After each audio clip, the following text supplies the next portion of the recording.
Hello friends, welcome back my channel. তো আজকে তোমাদের সঙ্গে আমি যে ভিডিওটা শেয়ার করছি এটা কিন্তু নতুন ভিডিও না, এইটা তোমার 2023 সেপ্টেম্বরের ভিডিও। সেই সময় আমার ক্লিপসগুলো হারিয়ে গিয়েছিল ভিডিও, তাই আমার আর এডিট করা হয়নি। তো ফর্চুনেটলি আমি পেয়ে গেছি ক্লিপসগুলো, তো আজকে এডিট করে তোমাদেরকে দেখাচ্ছি। আমি আর রিন্টু খুব সুন্দর একটা জায়গা আমরা এক্সপ্লোর করেছিলাম সেদিন, মানে ভীষণ সুন্দর জায়গাটা, তো সেটাই তোমাদের সঙ্গে শেয়ার করব। তো দেখতে পারলে সকাল 9টার সময় স্নান টান করে আমি আর রিন্টু বাইক নিয়ে বেরিয়ে গিয়েছি। তার আগের দিন, যেদিন আমরা যাচ্ছি তার আগের দিন রাতে ভীষণ বৃষ্টি হয়েছিল, তার জন্য দেখতে পাচ্ছ রাস্তাঘাট খুব ভেজা ছিল। তো সেদিনও হয়েছিল বৃষ্টি অল্প, বাট আমরা যে জায়গায় যাব সেই জায়গায় বৃষ্টি হয়নি, তার আগে হয়েছিল। তো এই জায়গাটা না খুব একটা লোকে যায় না, মানে আমি যাওয়ার পরে আমার থেকে অ্যাড্রেস নিয়ে অনেকে গিয়েছিল। মানে এতটাই সুন্দর জায়গা, তোমরা দেখতে পারবে, মানে প্রাকৃতিক সৌন্দর্যটা এতটা সুন্দর, একটু দূর শিলিগুড়ি থেকে। তো অ্যাড্রেসটা আমি বলবো তোমাদের। তো এই জায়গাটা দেখছি, এই জায়গাটা কিন্তু একদমই বৃষ্টি হয়নি সেই সময়। এই যে আমাদের শিলিগুড়ি বেঙ্গল সাফারি, এই যে বেঙ্গল সাফারি আমরা পার হলাম, পার হয়ে আমরা যাচ্ছি। আগের থেকে বৃষ্টি হয়নি, বাট সেবকে ঢোকার আগে আমরা কিন্তু বৃষ্টি পেয়েছিলাম। আর যেহেতু আগের দিন রাতে বৃষ্টি হয়েছিল, তোমরা পরিবেশটা দেখতে পাচ্ছ কি সুন্দর না, গাছগুলো বেশ একদম গ্রিনারি লাগছে, তাই না? তো সেবকে আমরা এখনও ঢুকিনি, সেবক ঢুকবো। তোমরা দেখো এখানে কি সুন্দর লাগছে না, পাহাড় যেহেতু দেখা যাচ্ছে, সেবক আশেপাশেই মেঘগুলো দেখো কি সুন্দর ভেসে যাচ্ছে, খুব সুন্দর লাগছিলো। আর এই জায়গাটা একদমই বৃষ্টি হয়নি, তাই অনেক আনন্দ হচ্ছিলো। তো সেবকে ঢুকে তারপর আমরা ব্রেকফাস্ট করব, যেহেতু অনেক সকালে বের হয়েছে আর ব্রেকফাস্ট করিনি। রিন্টু আবার মানে যখনই ঘুরতে যাবো ওর সব কিছুই বলে বাইরেই করব, ব্রেকফাস্ট লাঞ্চ সবই বাইরে, তাই আজকেও আমরা চলে যাচ্ছি। তো ফার্স্টে ব্রেকফাস্ট করব, তারপরে এই যে আমরা চলে এসেছি, এটা সেবকে একটা রেস্টুরেন্ট। তো আমরাই না এখানে ফার্স্ট মানে ছিলাম, কাস্টমার ছিলাম। মানে আমরা যখন গেছি তখন দেখি ওরা বেশ মানে সব কিছু রেডি করছে। আর দেখেছো রাস্তায় বৃষ্টি হয়েছিল, তার জন্য দেখেছো আমি রেনকোট পরে নিয়েছি, ভাগ্যিস রেনকোটটা ক্যারি করেছিলাম। আর এই রেস্টুরেন্টে আমি ফার্স্ট টাইমই খেয়েছিলাম, খুব সুন্দর খাওয়া দাওয়া। আলুর পরোটা নিয়েছিলাম, কফি নিয়েছিলাম, কফিটা দুর্দান্ত ছিল।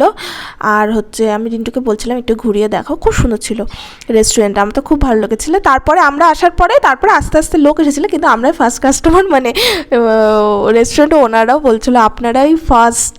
যাই হোক, খুব ভালো খাওয়া দাওয়া হয়েছিলো, আর ওদিনকে দিনটাও ভীষণ ভালো কেটেছিলো। তো ব্যাস ব্রেকফাস্ট কমপ্লিট করে আমরা আবার শুরু করলাম।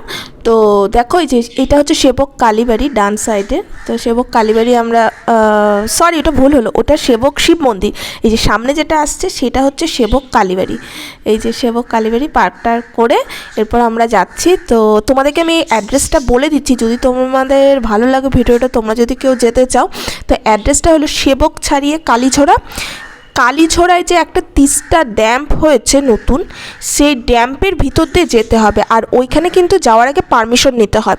তো পারমিশন নিয়ে তারপর পানমুধারা, ওই ড্যাম্পের ভিতর দিয়ে সোজা উপরের দিকে চলে যেতে লাগে। রাস্তাটা কিন্তু বেশ খাড়াই, তো যেতে হয়, রাস্তাটা একটু খারাপ, কিন্তু ওই দিক দিয়ে আবার পানমুধারাতে আমাদের ডেস্টিনেশনের নাম হচ্ছে পানমুধারা ভিউ পয়েন্ট।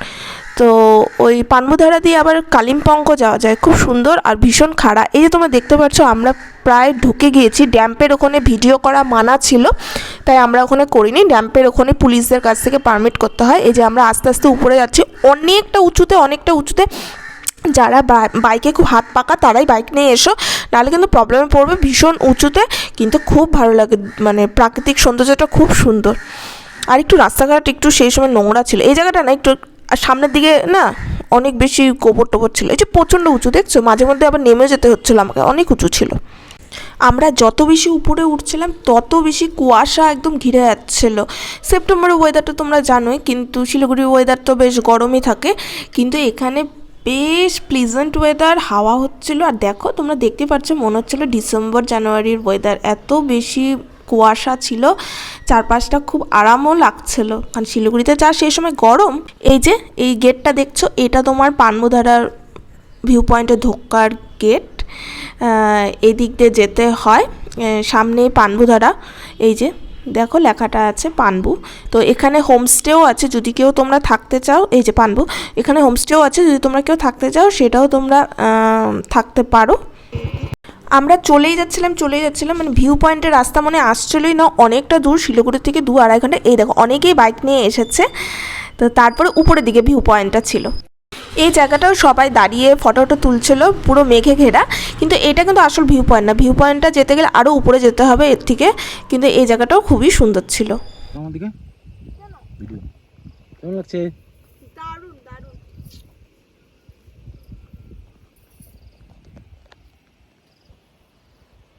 হ্যাঁ, ফগি। দেখো পুরো ফগি। ফগি ওয়েদার, কিছু দেখা যাচ্ছে না, সব ডেকে গেল। আমরা চলে এসেছি পানবুধারা ভিউ পয়েন্টে। তো এটাই হচ্ছে ভিউ পয়েন্ট, তোমরা দেখতে পাচ্ছ কেমন ফগি ওয়েদার, মানে অসম্ভব সুন্দর। আমি তো এত সুন্দর জায়গায় এর আগে যাইনি, এত সুন্দর মানে কুয়াশাগুলো মানে এভাবে উঠছে, তোমরা দেখো ফোনেও এত সুন্দর লাগছে, সামনাসামনি তাহলে ভাবো কতটা সুন্দর লেগেছিল। আর তেমনই হাওয়া ছিল, আর ফটোগুলো আমরা তুলেছিলাম, যা সুন্দর এসেছিল না কি বলবো। তোমরা দেখো এই যেখানে বৃষ্টি হয়েছিল তার আগের দিন, তাই একটু জল জমে আছে। এখান থেকে নিচটা দেখেছো কেমন কুয়াশা। উফ, অসাধারণ সৌন্দর্য। মানে শিলিগুড়িতে এত সুন্দর সুন্দর জায়গা আছে, মানে রিন্টু না থাকলে তো আমার এত সুন্দর জায়গাটা আসাও যেত না। সত্যি দারুণ, এখানে খুব কম মানুষে আসে।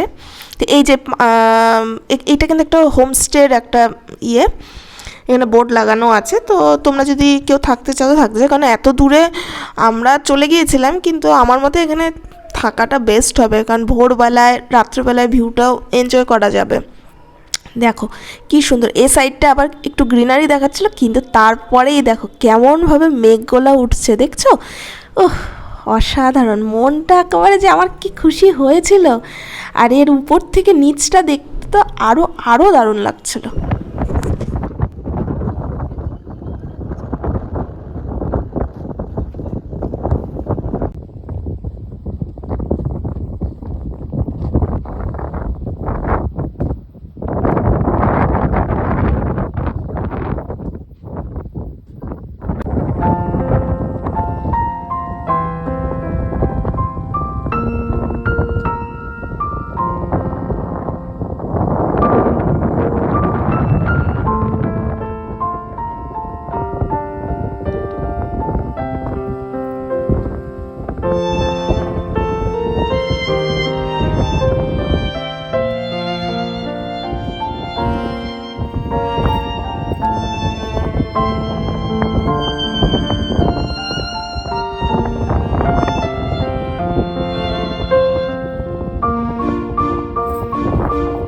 ব্যাস ঘোরাঘুরি করে তারপর আমরা শিলিগুড়ি পৌঁছে গেছি। তো এটা হচ্ছে শিলিগুড়ি, তো লাঞ্চ করব।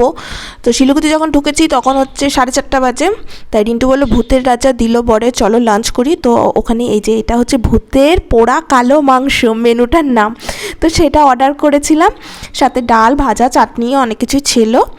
তো ভূতের রাজার খাওয়া দাওয়া খুবই ভালো লাগে আমার, তার জন্য যেহেতু আমার খুব ফেভারিট, তাই রিন্টু বলেছিল চলো ওইখানেই লাঞ্চ করি আজকে। ডেকোরেশনটা তোমরা দেখতে পাচ্ছ, এর আগেরবার আমরা উপরতলায় বসেছিলাম, কিন্তু এবারে হচ্ছে নিচতলায়। খাওয়ার আসলে আগে হাতে তালি দিতে লাগে, তারপরে ওয়েটাররা খাওয়া সার্ভ করবে।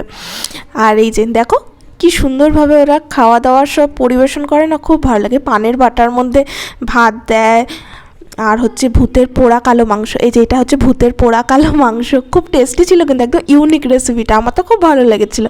তো তোমরা জানিও আমার এই বিউটিফুল ব্লগটা তোমাদের কেমন লাগলো। ভালো লাগলে অবশ্যই আমার পাশে থেকে আমার চ্যানেলকে একটা সাবস্ক্রাইব করো। তো আজকের জন্য এইটুকুই, টাটা।